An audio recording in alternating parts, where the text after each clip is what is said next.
정책부터 실물 경제와 투자까지 눈여겨봐야 할 경제 이슈를 깊이 있게 살펴보는 시간입니다. 경제 읽기 김치영 경제 전문 기자 전화로 만나보겠습니다. 기자님 안녕하세요. 네, 안녕하세요. 네, 오늘은 러시아 금융 제재와 관련해서 얘기를 해주신다고요? 네, 그렇습니다. 국제사회가 러시아의 우크라이나 침공에 대해서 지금 공동 대응에 나서고 있죠. 그중에 금융 제재는 러시아에 대한 주요 압박 수단이자 상당히 강력한 제재 수단입니다. 우선 최근 많이 들어보셨을 스위프트라고 해서 이 스위프트에서 러시아를 제외하는 게 있고요. 그 외에도 러시아 국부펀드하고 거래를 중단한다거나 MSCI 지수에서 러시아를 제외한다. 이런 다양한 수단들이 동원이 되고 있습니다. 이 스위프트라고 하는 용어가 네. 이번에 조금 낯설게 느껴지시는 분들도 있을 것 같은데 국제금융결제망이라고 얘기가 되고 있잖아요. 여기에서 네, 러시아를 퇴출하게 되면 국제에서 사회에서 러시아와 아예 금융거래 자체가 불가능해지는 겁니까? 네, 맞습니다. 러시아 기업이나 개인 등이 수출입 금융거래 등을 하려면 이 스위프트망을 써야 합니다. 그렇다 보니 사실상 말씀하신 대로 금융거래 자체가 막힌다 이렇게 봐야 되겠죠. 이제 무역거래에서 돈을 주고받을 때 실제 거래는 은행들끼리 합니다만 A와 B가 물건을 사고 팔고 네. 중간중간에 또 각국의 은행이 끼어 있지 않습니까? 그러니까 네. A 국가에서는 A 국가 은행이, B 국가에서는 B 국가 은행이 서로 대리해서 이제 거래를 하는 거죠. 실제로 A 국가 은행과 B 국가 은행끼리 바로 거래는 이루어지지만 이런 거래가 실제로 이루어지기 전에 이 자금이 어떤 목적의 자금인지를 설명하는 일종의 규격화된 전신문 같은 걸 서로 보내도록 돼 있습니다. 이건 꼭 해야 되는 일이거든요. 네네. 이 전신문이 오가는 통로가 바로 이 스위프트입니다. 그래서 결국 이 사전 작업을 못하게 한다는 거는 돈을 보내지 못하거나 받지 못한다는 것이고요. 그렇게 된다라고 하면 물건이나 서비스를 주고도 돈을 받을 방법이 없다라고 하면 교육을 할 수가 없는 것이죠. 일종의 그러니까 기업 대 기업이 거래를 하는 것이지만 그 중간에 금융기관들이 끼어서 그 기업이 이렇게 물건을 보내겠습니다. 여기서 이렇게 결제대금을 보낼 겁니다. 이렇게 일종의 신용장을 주고받는 거나 비슷한 개념인 거네요. 네, 맞습니다. 네. 그래서 국제 간의 이런 금융거래에 있어서는 방금 전에 말씀하신 그런 일종의 신용장을 꼭 미리 보내도록 돼 있고요.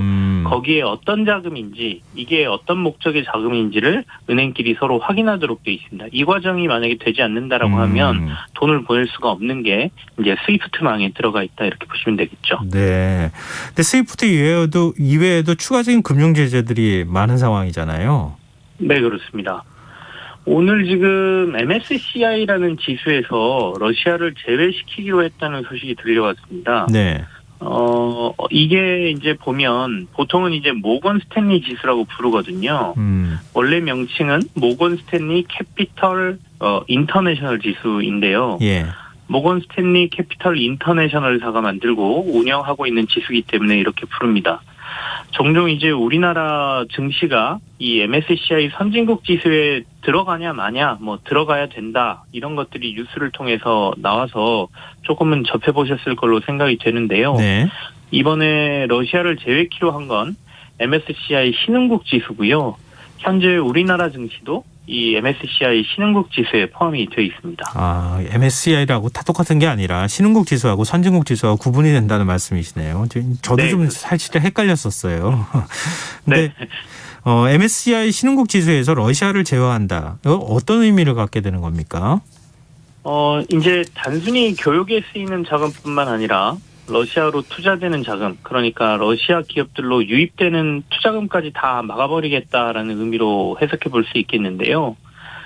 실제 MSCI 신흥국 지수에서 러시아를 제외시키는 것과 동시에 미국 주요 증시에서 상장된 러시아 기업의 거래도 지금 중단을 했거든요.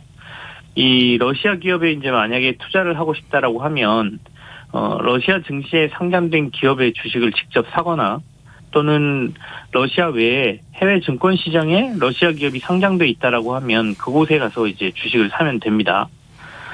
또는 이제 이렇게 직접 사는 게 불편하다라고 하면 직접 그 회사의 주식을 사지 말고 또는 러시아 개별 기업에 대해서 잘 모르기 때문에 잘 아는 사람이 대신 투자해주는 상품을 사면 됩니다.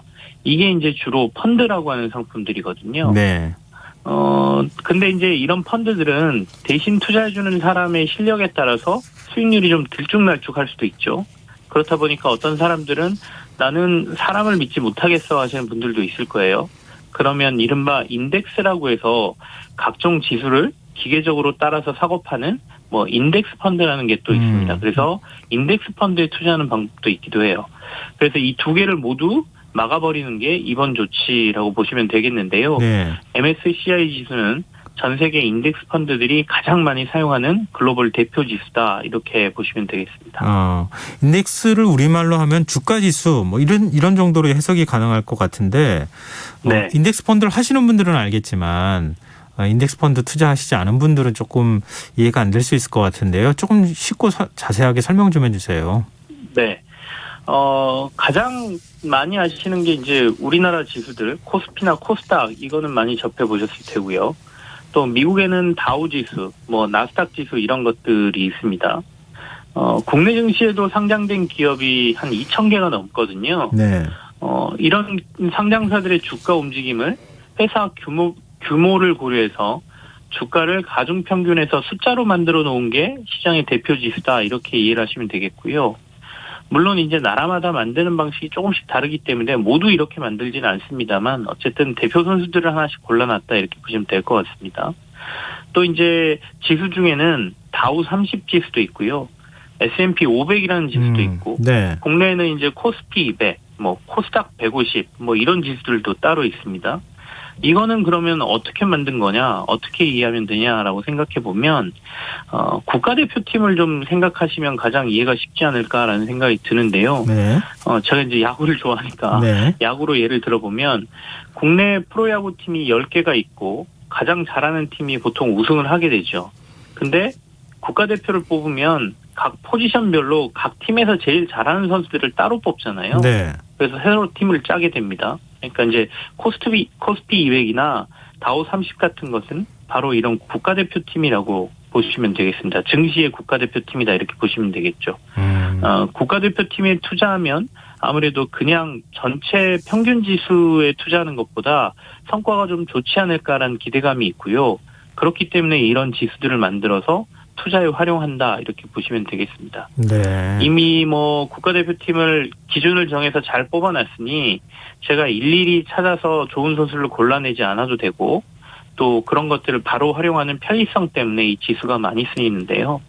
MSCI 지수가 전 세계 증권 시장에 제일 잘하는 선수들을 뽑아서 만든 일종의 글로벌 대표 선수 팀이다 이렇게 보시면 될 것 같습니다. 네, 일종의 뭐 간접 투자 방식이기도 하고 상대적으로 좀 안전한 투자를 원하시는 분들이 이제 인덱스 펀드에 투자를 하시는 경우가 많잖아요. 네, 맞습니다. 근데 앞서 이제 MSCI 지수들을 따라서 투자하는 그런 방식이 있다고 말씀하셨는데 글로벌 투자 자금은 도대체 어느 정도 되는 거예요? 이게 사실은 정확히 추정하기가 굉장히 조금 힘들어서 대략적으로 나오는 자금이라는 점을 참고해서 들으시면 될 것 같은데요. 그래도 규모가 상당합니다. 이 MSCI 지수를 추정하는 글로벌 투자금은 12.3조 달러라고 얘기를 하거든요. 아, 달러요? 예. 우리 돈으로 환산해 보면 무려 1.3경 원 정도가 됩니다. 선진국 지수에는 한 23개국 정도가 들어 있고요. 예. 신흥국 지수에는 아까 우리나라 포함해서 러시아 그리고 뭐 다른 나라들에서 27개국이 들어 있거든요. 네. 그러면 이제 아까 말씀드린 우리 돈으로 1.3경 원 정도 되는 추정 자금에서 신흥국 지수에 그러면 투자되는 자금은 얼마냐? 신흥국 지수를 추정하는 자금은 약 1.8조 달러, 우리 돈으로 계산하면 2,200조 원 정도의 자금이 이 MSCI 신흥국 지수를 통해서 여러 국가에 투자를 하고 있다 이렇게 보시면 되죠. 1.3경 원이라고 말씀하시니까 1경 3천조 원이잖아요. 네, 맞습니다. 거의 숫자를 들어보지도 못하는 어마어마한 금액인데 러시아가 MSCI 지수에서 제외되는 게 우리나라하고 직접적인 관련성이 있습니까? 사실 관련성이 있습니다. 그래서 오늘 증시에도 조금 영향을 받았거든요. 네. 러시아를 이 MSCI 신흥국 지수에서 제외를 하게 되면 나머지 신흥국 지수에 편입된 다른 국가들의 지수 구성 비중이 좀 달라집니다. 그러니까 러시아를 이 MSCI 신흥국 지수에서 빼게 되면 러시아에 들어간 자금을 나머지 국가들로 안분한다라고 얘기를 하거든요. 그러니까 비율별로 나눠줍니다. 네네. 그러니까 러시아가 MSCI 신흥국 지수에서 차지하는 비중이 한 3% 정도라고 지금 얘기를 하고 있거든요. 네. 그러면 이 3%를 나머지 국가들의 비율별로 나눠서 갖는다 이렇게 보시면 됩니다. 우리나라는 이 MSCI 신흥국 지수에서 차지하는 비중이 한 12% 정도 되거든요. 오. 그러니까 꽤 많은 자금이 그래도 우리한테 안분될 가능성이 있다 이렇게 보는 거고요. 예.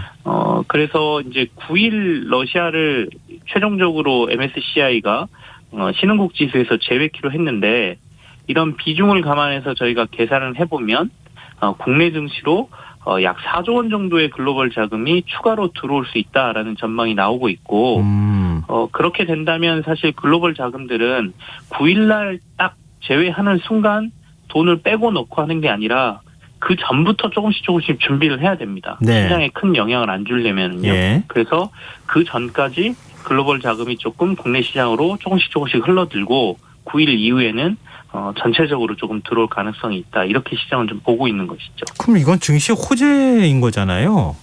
네, 그렇습니다. 그래서 아까 잠깐 언급드렸지만 이 얘기가 나올 때서부터 조금 증시가 반응을 했었고요. 예. 물론 오늘 전일 미국 증시가 많이 올랐었고 미국의 금리 인상 속도가 다소 늦춰질 수 있다라는 안도감이 시장에 작용을 하면서 국내 증시가 조금 오르긴 했었거든요. 근데 여기에 러시아의 이 신흥국 지수 제외 소식도 더해지면서 국내 증시가 상승을 해서 마감을 했습니다. 다만 아까 말씀드린 대로 지금 나온 분석들은 논리적으로 추정한 것이고요. 실제로는 이런 자금이 들어오기까지 시간이 다소 더 걸릴 수도 있고 또는 생각보다 덜 들어올 가능성도 있다는 점은 참고를 하셔야 되고 추정 자금은 대략적으로 계산해보는 자금들이라는 것도 고민을 하셔야 될 것 같고요. 다만 이제 이 MSCI 신흥국 지수에 포함된 국내 기업들이 대부분 대형 기업들입니다. 그래서 코스닥 지수 같은 경우에는 대부분 국내 중소기업들이 포함되어 있지 않습니까? 네. 그렇다 보니까 코스닥 시장보다는 우리나라 대표 기업들이 들어있는 코스피의 영향을 좀 더 줄 테고 실제로 MSCI 신흥국 지수에 포함되어 있는 기업들 같은 경우에는 분명히 수급적으로 아마 이번 달 9일 이전 또는 이후에 조금 나은 효과를 볼 수 있다. 이렇게 증시에서는 기대를 하고 있습니다.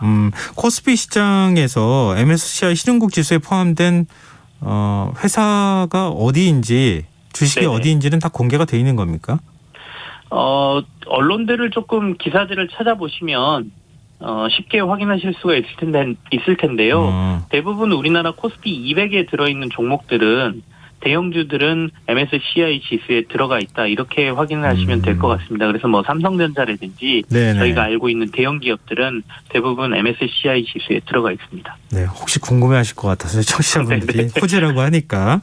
네. 근데 참 러시아 문제는 원자재나 유가 급등 이런 것처럼 경제 주름살을 지게 하기도 하면서 또 이런 점이 또 호재가 되기도 하고 병 주고 약 주는 이런 일들이 계속 앞으로도 계속되지 않을까 이런 생각이 드네요. 네, 그렇습니다. 네. 경제 읽기 여기서 마무리하겠습니다. 지금까지 김시영 경제전문기자였습니다. 오늘 말씀 고맙습니다. 네, 감사합니다. 네, KBS 라디오 김성환의 시사야 1부 순서는 여기서 마무리하겠습니다. 전 11시 정각 2부에 다시 오겠습니다.